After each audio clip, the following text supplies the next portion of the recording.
మంజు, నేను చాలా పేదవాడిని. కష్టపడి చదువుకున్నా సరైన ఉద్యోగం రాలేదు. చదువుకుని ఈ మాత్రమన్నా సరదాగా ఉన్నానంటే దానికి కారణం సతీషే. సతీష్ కోటీశ్వరుడు.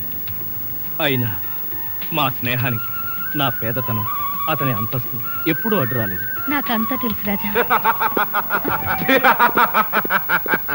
వాట్ ముందు నీకోసం అలాంటి టగ్గాఫర్ కుర్రాళ్ళు పడిగాపులు పడుతుంటే ఆఫ్టర్ ఆల్ ఈ టాక్సీ డ్రైవర్ వెంట పడతావా?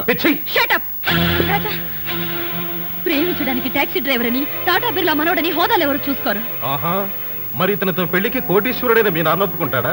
ఎవరు ఒప్పుకున్నా ఒప్పుకోకపోయినా మా పెళ్లి జరిగి తీరుతుంది. ఎలా? లేపుకుపోయి దొంగ పెళ్లి చేసుకుంటావా?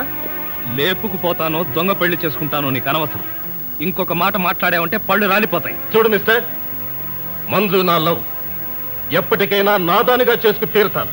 పదండ్రా. రాజా, అతను అన్న మాటలు నువ్వేం పట్టించుకోకు.